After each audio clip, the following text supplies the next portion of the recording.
Hi everyone, I'm Joanna Penn from thecreativepenn.com and today I'm here with Susan Kaye Quinn. Welcome, Susan. Thank you so much for having me. Oh, and thank you for coming back. I should tell everyone this is our second take because my tech failed, so I'm so sorry, but it was fascinating, so we can do it all over again. Yes, it was very enjoyable the first time, but my answers might change, and I hope I don't get in trouble for that. Oh, But not we at shall all. see. Okay, so just a little introduction. Susan is a former rocket scientist, now best-selling speculative fiction author, and today we're talking about her superbook, The Indie Author Survival Guide. So Susan, just tell us a bit more about that rocket scientist and how you got into writing. Well, I wrote when I was a kid, but then I decided I had to get all serious and become an engineer and a scientist, which I did, and I got a bunch of degrees, and culminating in a PhD. So I ended up doing research. I was working for NASA and worked on global warming, and it was all great stuff. I absolutely adored my work. And but when I had kids and that came along, I decided I would stay home for a little while, and I always planned to go back to engineering. And then a funny thing happened along the way where I picked up the pen again and started writing and was just thoroughly addicted and could not stop. And it was a very transformational time for me because there was this creative side to my being that had not really had expression. And, engineering and science can be creative, but it also has this side to it that is very distrustful of the arts. And so that I had kind of suppressed that. And when it came out, it was like, opening up a fire hose. There was no stopping it. And I've been writing ever since and decided, I really need to bring the two sides of myself together and be more integrated. And that's why there's a lot of tech stuff in my writing, but also very much the heart of it. My science fiction is really science fiction with heart because I like the human side of that. So I'm happy with it now. I can't see going back to engineering pretty much ever. So I plan to die at the keyboard. That's my current plan. So. Oh, I like that. I'm kind of hoping that by the time we are older, as the technology changes, there won't be keyboards, that somehow there will be a better technology so I don't get RSI anymore. Yeah, no, I vote for that. Absolutely. I can see that in our future. But in your book, The Indie Author Survival Guide, which is brilliant and why I invited you on the show, so you have this thing which I love. We hear of all the breakout indie stars and the truly amazing sales, and we can't all be Hugh Howey and lots of people in the romance niche, for example. But you say in the book, and I quote, indie midlisters are the heart of the indie revolution. So I wondered if you could explain what that means. What is a midlister for indie and why are they the heart? Okay, well, first of all, my definition of an indie midlist is someone who's making a living with their books. And a living can vary a lot all over. So I would say whatever the average income is in your area, if you're making more than that, technically you're making a living. And I think that the people that can do that with their stories are the heart of the revolution because they are the example of how you can actually do it. We can't all be Hugh Howey. We might all want to be Hugh Howey, but and those kinds of breakout stars are very inspirational. Right now, I'm so inspired by Andy Weir and his novel The Martian that's being made into a movie. It's like that stuff is great, and I love it. But not everybody's going to be that, just by definition. And so the question is, can you still make a living at it, even if you're not a rock star? And I think people like myself who are doing that, I don't have to evangelize. I don't have to go out there and sell people on indie publishing. The mere fact that I am making a living at it every day is a great example. And people notice that. And I think when that actually started to happen is when the indie revolution took off because word got around. People saw those examples and they were like, hey, I can do it too. And you can. You absolutely, for the first time in, I don't know, probably forever, there's a real chance for a lot of people to make a living with their art, at least the written art. And I just love that. I think it's a fantastic time to be a writer. So. What about the impatience? Because I know you have a lot of books, and I know people think, oh, I just put out a book and then it works. What can people think about in terms of timing and also the comparisonitis issue? Right. Well, there will always be somebody who's going to be better than you at everything. Making more money, writing a better book, being more productive, getting more words out. Any kind of comparison you want to make is very toxic because it takes you out of that place where you're actually being productive, where you're actually doing the work. And I think if you're committed to doing the work, first of all, that's the reward in and of itself. Okay, regardless of sale, it's just the fact that you are actually writing books and putting yourself out there and doing this creative thing. So there's that. But second of all, you need to have a plan going into this that is somewhat reasonable. When I first started out, my first objective with my first indie book was to break even. That was my goal. And, I had other goals beyond that. But the first one was breaking even because I knew if I couldn't do that, we might have some trouble. And that would be my first, guidepost of whether this was even possible to do. So, but beyond that, and the second part that I think is actually really important is for people to commit that they're doing this. Don't dip your toe in with one short story and then declare it a failure because it didn't get you on the New York Times bestseller list. I mean, obviously I'm exaggerating, but people do have somewhat unrealistic expectations sometimes. And they look at the superstars, and they think, oh, I can do that with my first book. And that's really not reasonable. But if you commit yourself to writing a trilogy, because a series are huge in our business, write the trilogy, publish the trilogy, get it out there, give yourself a year to do that. If you can do that within a year and do everything that you're supposed to do in terms of having a good book, having a good product, see how it hits the market, you will know. You will have a good idea after a year whether you can make it in this biz, or at least you will have a whole ton of information about why you didn't. And then you can decide, well, is this something I want to keep trying at? Because I firmly believe that failure is something we do while we're trying, and success is something we do when we try again. So, you have to decide for yourself whether you want to keep going with it, but give yourself time to find success. Don't give up too soon. And I think those unrealistic expectations of sort of write one book and make $1 million, and then retire does really come from the dream and the myth of the traditional publishing industry. And you have another great line in the book. It says, the radical nature of indie publishing is that it shines a spotlight on the big lie. So talk a bit about what the big lie is and why that's still something we're interested in.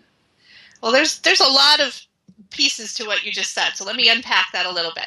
First of all, the big lie is that if you don't get a contract with a traditional publisher, that you're some kind of hack. Okay, and there are indie published authors on the bestseller list every day demolishing that lie. It is just simply not true that you're no good and you can't sell books if you don't have a contract. It's just simply not true. It took a while for people to figure that out, and it took some time for that to flip over to being just painfully obvious to everyone. Okay, so it's kind of like the big lie that nobody even really believes anymore. A few people do. If you're not knowledgeable about the industry, if you don't know what's been going on, you might still believe it, but even people in the industry don't believe it anymore. So that's good. I think that's a good thing. But part of why we wanted to believe the lie is because it gives validation. So what publishers historically have done is dole out that validation. They peddled validation. Okay, so if you got that stamp of approval, you knew you had made it. Now, never mind, and part of their process that also fed into this one book, and I'm now a best-selling author, New York Times lister, was actually the way that traditional publishing worked. In that they took a big chance on you with your one book that they plucked out of the many, many, and they were going to make you a star. And they were going to do that by having a big push right in the beginning, have you climb up those bestseller charts, and hopefully become this sort of overnight success. So that model was built into the expectation of what the golden ring was. If you could catch it, that was going to be your reward. Now, never mind that for most traditionally published authors, that isn't what happened, okay? Because either they decided you weren't the star, but they were going to try to publish you anyway, or, things just didn't work out. But that's still sort of out there as this ideal that perhaps we want to go reach for. But the reality is that, excuse me, the reality is that publishers don't control that stamp of approval. The readers do. And that all they ever really controlled was distribution, which they no longer control. And so now you have writers out there floating in this free market, selling their books, maybe, maybe not. And they don't know, am I any good? I want someone to tell me I'm good.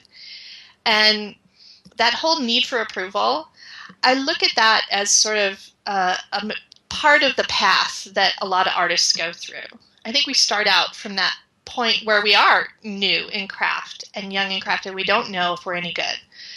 And at some point, as you mature, you develop the ability for self-criticism, self-reflection. You know whether you're relatively speaking good or not good, whatever that actually means. Because I don't even like having that kind of terminology. But more importantly, I think you discover that it doesn't matter. Because what really matters is that you're creating. You're telling stories that you need to tell. And you have that creative fulfillment that goes along with that. And if you're doing that, it doesn't actually matter if people read it or love it or buy it or review it, or all of that is a separate process from the creative part. And the people who can stay the most in that, I think, are the happiest with their writing. You know, and then you have to deal with all the other part of it, but that doesn't go away. But, you know, just making those distinct helps with the need for approval. Not for everyone. Everyone's going to have their own approach to this. So, you know, hey, if you want approval from a traditional publisher, go for that. Make that happen for yourself because that will make you happy. And I'm all for you being happy with whatever it is you want to reach for. So there, when you talked about validation, about what various people might want, and I mean, I talk a lot about this definition of success and how it differs for everyone. But you have this thing about the mission statement in the book, which I really like, and thinking about what's important. Can you explain about this mission statement and how they can put one together? Okay. Well, a mission statement for a writer is no different than any other organization. You can Google how to write mission statements, but it's just a short paragraph that really distills down your core values. And, you know, it might be ridiculed a little bit in business speak because it's been overdone or whatever, but it's an exercise for you as a writer to say, what am I in this for? Because I think even though we're writers, we don't actually sit down and write why we write. And we don't really examine that always. We might have a feel for it. We might be like, I've always written stories. I'm compelled to write stories, something like that. But to really define it, really put it into words, I think helps to clarify our thinking.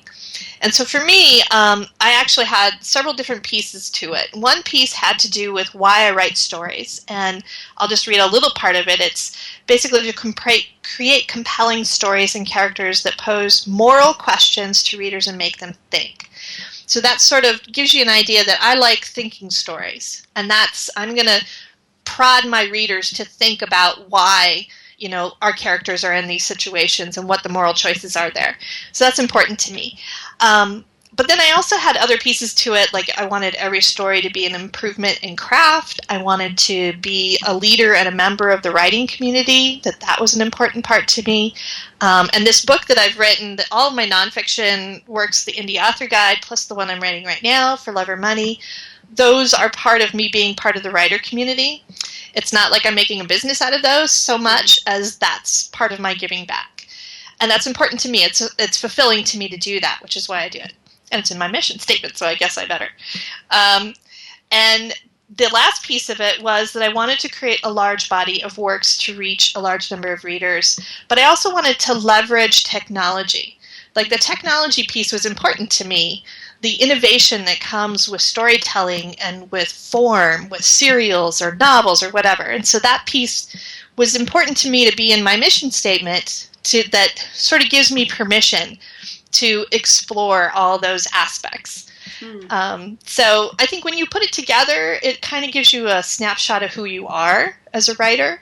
And that helps you when you come and have to make decisions like, I've got a big publisher coming and asking if I want a contract. Where does that fit in my mission statement? And it's just a tool for writers to use. I know, I think it's a really good one. And just a couple of things on mine, freedom. Freedom is the one word that I always use as the value guidance. It's like, does this give me more freedom or less freedom? So like, I do print on demand. I don't have stock books in my house because we don't own anything. That's how I choose to live. So, that's one thing. And then like you, I have on my wall, create a body of work that I'm proud of. And another thing on there, and I rarely talk about this, but I did use an unknown pen name for something else, as many of us do. And then I decided I didn't want to do that anymore because I want to have this body of work I'm proud of that I can put my name to. So for me, that was a decision that I wouldn't write under that third pen name anymore. So I just used my two big ones. And that was, like you say, it was a decision based on this sort of overarching reasons why. There's perhaps an ego element in there, but there's nothing wrong with ego, right? Oh, absolutely not. And I mean, you should have that this is, creatively fulfilling is another name for ego, and I think that's a very legitimate part of why we write. And whatever it is, and I want to emphasize that I don't care what you put in your mission statement, you put, be honest, please, because you are the only one who knows what will make you happy. And if you climb the wrong mountain and keep striving for something that you think everybody else thinks you should do, you get there, you'll spend all this time and you'll end up not happy. And I don't want that. I want people to be fulfilled in their work. So, I love that you did that experiment, though, where you went and you tried it. Because sometimes we don't know. And, so we try something on for size and we go, nope, that doesn't fit me. Now, and then you're okay with letting it go, and you've answered that question now. You don't have to go back and do it again because you already, it won't be always looming out there taunting you and saying, you should try this. I'm a sucker for that. It's like, I have to try all the things because that's who I am. I'm an experimentalist. And once I try it, I'm okay with letting it go because it didn't work, or embracing it if it did, even though if that surprises me. Yeah. So I think that's really important. And also, we're creating a life, not just another job. If people do want to leave their day job to become a full-time author entrepreneur, you have to design the life you want, not just something that you end up hating because you're writing something you don't love. So I think that's so important. Now, one thing I wanted to ask you about was this fear of judgment, because it's something that I definitely have. This sort of, I really want people to like me. And when one of my series, the London Psychic series, it was a bit darker, and I was a bit worried I was very worried what people would think of me, that the stuff that comes out of our brains. And you talk about the fear of judgment in your book, so maybe you could comment on that. Yeah, I think we have a lot of fears. We have like a basket full of fears as writers, and fear of judgment is definitely one of them, and it holds us back because it keeps us from really exploring all the potential that our story has, and that is what really hooks readers. So you've got to go there. But conquering that fear is sometimes really tough. And I'm not an advocate of just pushing through fear, because I think not addressing your fears is a way to just sort of bury them, and they're going to come back and bite you at the worst possible time. So, deal with them so that you can move forward with confidence and clarity of what you're doing. I have a webinar, a 30-minute webinar on facing your fears on my website, which I hope people will check out, just because I've gotten a lot of feedback from people saying that it's very useful to them.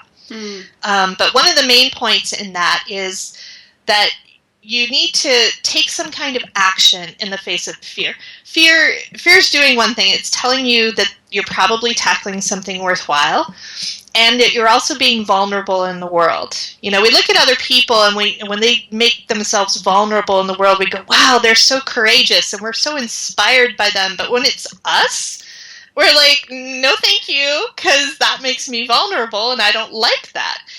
So getting through that feeling of discomfort that comes from being vulnerable, which is exactly what you need to do, okay, it's difficult. And one of the things that can help is taking some kind of creative action, or any action at all that addresses the fear.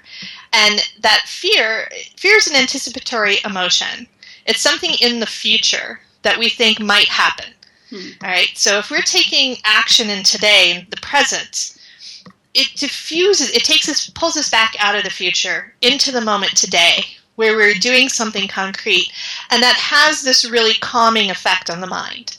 And especially when we're taking creative action like writing or researching or doing something like that, it really dissolves those fears away. And, they might come back, but you can it's a constant battle. You're going to have to keep fighting it, but there are tools to fight it. So. Yeah, and I think with that, you really have to get down to, well, what is the worst thing that can happen as an author? I mean, really, like, if you get a 1-star review, or, for me, I think we worry most about our family and friends, so my mother-in-law said, why can't I write something nice? And my mum said, why don't I write like Hilary Mantel, who's like an award-winning historical literary fiction author? And, I think we worry about that, like the fear of judgment by the people who know us, but you have to, my number one thing now is, don't expect your family and friends to like anything you write. Right. Well, and they're not your audience, most likely, right? I mean, you aren't even actually writing for them. And, I'm lucky to have a lot of support in my family, but I understand that fear. And it's, what we're risking is we're risking our connection with people. That's when we're vulnerable, we're risking connection. And one of the people I quote in the webinar was a lady whose name is escaping me, but she was a TED talker. And she was talking about how she did all these studies, and she found that the people who risk the most, who are the most risking of that connection, actually had the most fulfilling connections with people in their lives. So even though your mother might say, why can't you be like this person? That is, you're going to have a relationship with that person that's going to be defined by a whole lot more than the fact that you're not writing the books. But there's probably some part of her that, recognizes that you took a risk to do something that wasn't, admit whether they ever actually get to that point or not. Your creative work is important to you. It's intrinsic to you. And just as she has her work and it's intrinsic to her, and you're not going to judge her for doing or not doing whatever she's doing or not doing with her life. It's those connections are defined by a lot more than just our work. And if we hold back from our work, we're going to be punishing. She's going to spend like 2% of her life worrying about what you write, but you're going to be spending 100% of your time worrying about what you write. And so you need to go there first. You need to take care of your own creativity and need to write. And not let the fear keep you from doing what you can be as a writer, because I can guarantee you that the guy who wrote the literary novel was not holding back. Okay, that guy was going where he needed to go with his work, and that's what you need to do too. So that's what I would say. Fantastic. Okay, so you have a lot of books out. You're a mature indie now. You've been doing this for a number of years, and you've done loads of marketing tactics as well. Like like you and I both, we just try everything. So after all your experience, what are your kind of top recommendations for book marketing? What should people definitely be doing?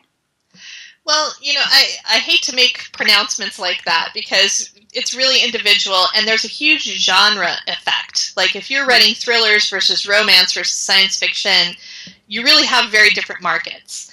But that being said, I use a lot of ads. I do a lot of paid advertising because it's sort of a broad reach approach. And I trust it to pull in the kind of readers. I also use free books. I have 2 free books right now because they're in different genres. And that's sort of a 24/7 marketing thing. Since Kindle Unlimited came along last summer, the effect of perma-free is not as strong as it used to be, but it's still cheap and easy. And more importantly, it doesn't take any time. And a lot of your time needs to be doing the one thing that you really can do to increase your career, which is write another book and get another out in the series and be, cohesive with what you're writing so that you're building a body of works that actually kind of goes together and you can build your audience that way. So those are the 3 big things. I would say ads, a free book, and just writing the next book, having production, getting your production up are 3 things that really are the fundamentals. If you don't have at least some of those that you're using at some point along the way, you're not tapping into all your potential. And on a question on the series thing, I mean, I know some people get worried at a series. So say you have 3 books in a series and you're still not making a lot of sales, which is happening to some people, Sure. Is it just that they haven't found the right audience yet, for example, or how would you diagnose that problem? Actually, I'm writing a whole book about that problem right now called For Love or Money. And part of it, when I look at whether a book is selling, say you've written a book for love, okay? You love it, you love the story, the characters, this is the book of your heart, okay? But it's not reaching an audience, it's not selling. Why? It's either the appeal of the book or it's your craft. And nobody wants to hear that it's your craft, okay? But it's possible it's your craft, just because you might have a great idea for a story, but if you can't deliver that in a way that really is going to hook readers in, then they're not going to stick with you to see how it all unfolds. Okay, so every one of us, and I mean, I'm constantly trying to take my craft up a level, so it's not like, you get to here and you're good enough. It's like there's always a spectrum of where you can constantly be improving. So everyone should be doing that anyway. But it's possible you haven't quite reached the level yet where readers are just grabby hands with your book and just can't, devour it fast enough. You want to get to that level to really sell. But a huge part of it, I think, is appeal. Mm-hmm. And I think people discount that. They think, well, I'm writing in a popular genre. It's thrillers or whatever. But you may not realize that your idea of what a thriller isn't what a lot of the thriller readers are looking for. And they have some very specific genre-specific things, types of characters, types of storylines that they want to read.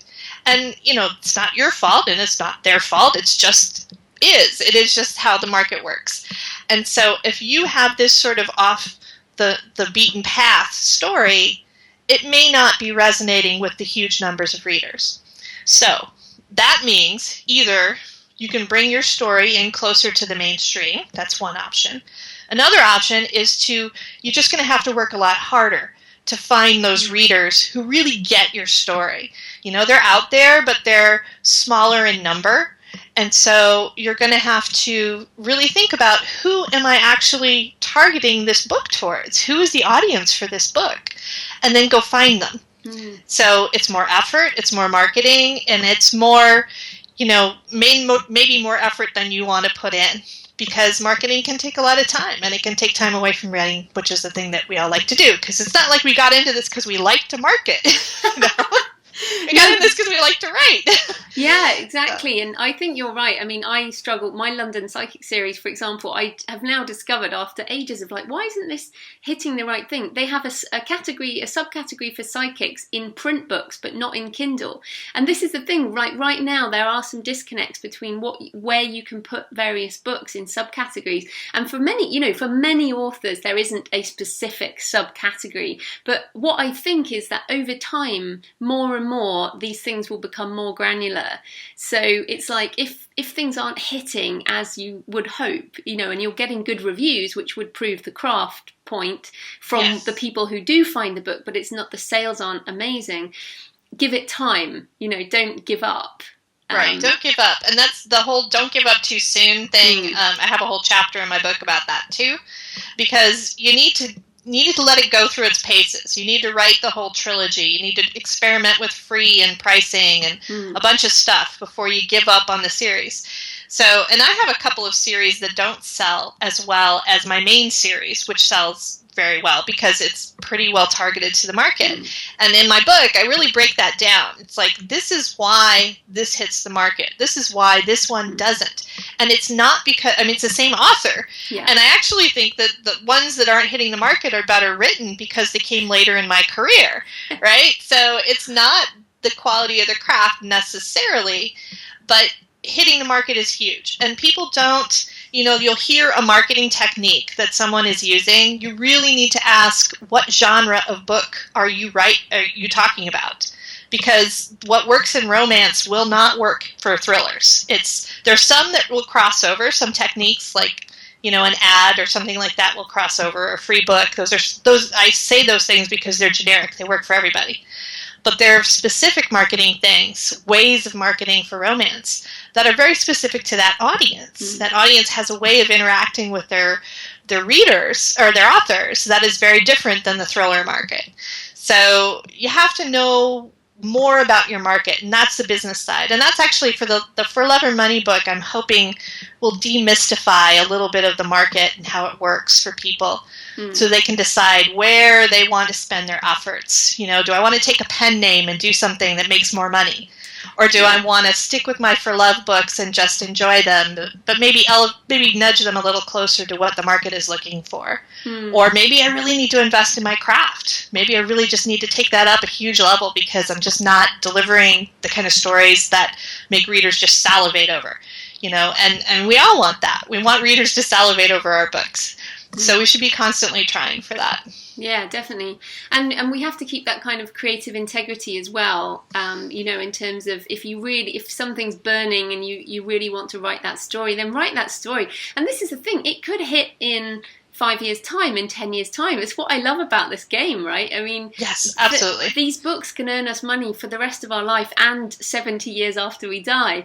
And I heard Anne Rice, who wrote the vampire books yes. Years, and she said in her lifetime, she's in her 80s I think, the vampire craze has come around 3 times, as in she's made all that money 3 times so far with the vampire crazes, and then that will be past. Maybe she'll get another one before her end, right. But this is the thing, even if it doesn't hit in month 1 or year 1, don't think about that. Think about 10 years time maybe. Right. Or even the long tail, because even if it's not hitting a huge bestseller, but it's slowly giving you, so much money per month, you make $100 a month off it. Well, that's $100 that you wouldn't have had otherwise. And that adds up over time because you're just going to keep writing more books. Yeah. And that's the thing. If you do, there's a lot of people that don't. They try their 1 or their 2 or 3 and then they quit. So the only time you actually fail as an indie author is when you quit. Because then you've stopped the production and you only ever have those books that are out there, and sometimes people pull them down. They're like, I'm done and I'm out. And it's like, well, okay. But yeah, I think on that though, I would disagree that that's necessarily a failure. I used to think that this was the right thing for everybody, but I now realise that not everybody can do this life and not everybody wants to. So I think it's absolutely right to give up if you decide that this is just like a job, but obviously you and I and many others love this stuff. We love it, right? We absolutely love it. Absolutely. And I agree with you that I shouldn't have used that word failure. I was sort of pushing that against, like, if you stop trying, that's when you're failing. I know what you meant. But only failing as an indie author, because being an indie author, you're right, is not for everyone. And there are some people that really need to have that traditional contract because that's in their mission statement, that's in their goals, and so they need to go for that. Or some people really just need to write for themselves, and they really don't want to have that interaction with the public. They don't want to have it out there because it's so intensely personal for them. So there's a million varieties of why people write, and I want them to do all of them. I want them to do whatever is right for them. Yeah, so agreed. 100% I agree with that. So just back on the marketing, you have a brilliant post on using Scrivener for organising your marketing, which I have now stolen and have just started my Scrivener file on marketing. Can you explain that? Because it's very useful. Well, Scrivener is a writing tool, but I actually don't use it for writing. I use it for organizing my research and for organizing, as you say, my marketing.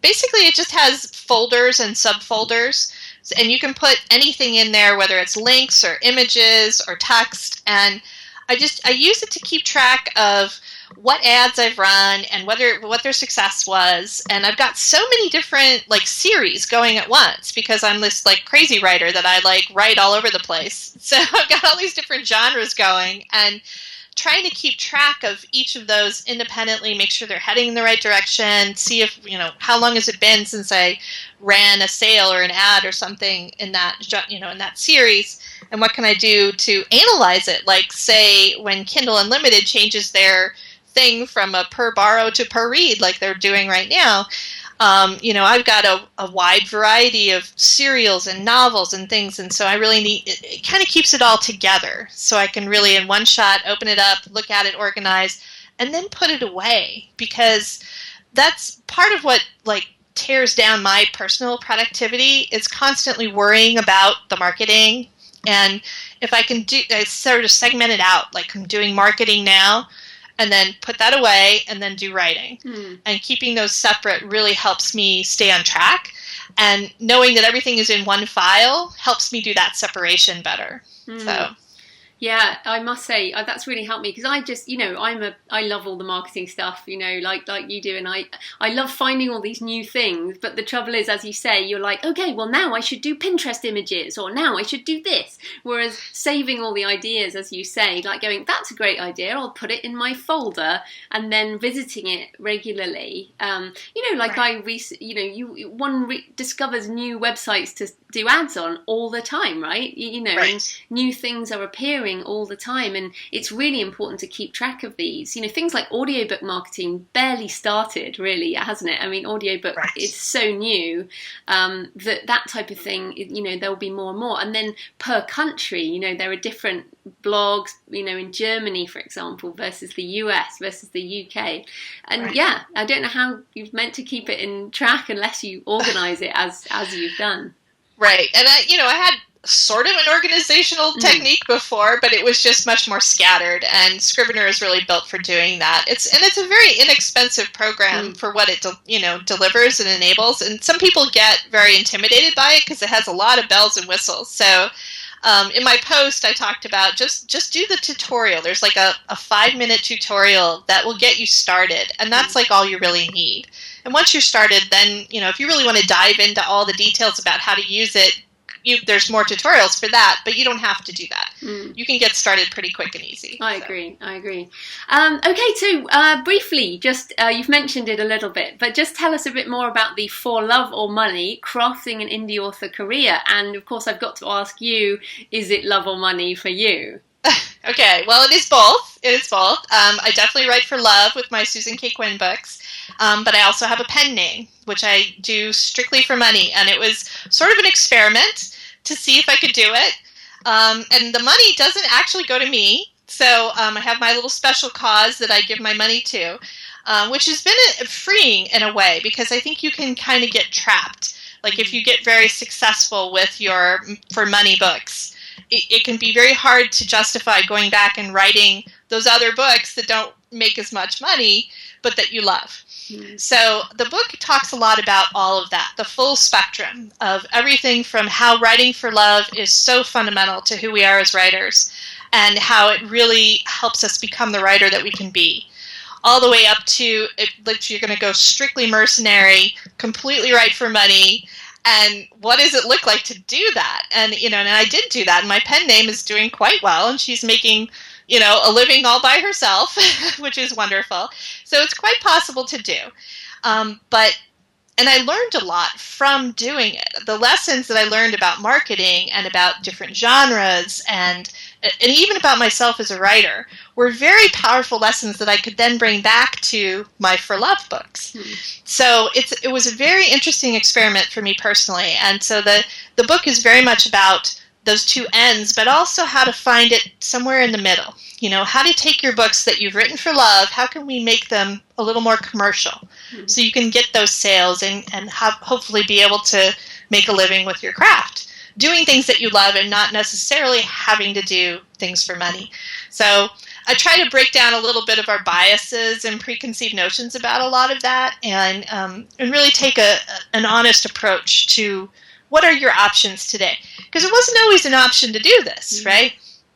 One of the things that's great about indie is that you can write it and publish it like that. I mean, just do it, and it is out. If you've literally got an idea this week, you can publish it next week if you can get it written. There's no limit. Funny you say that, because we're recording in the afternoon.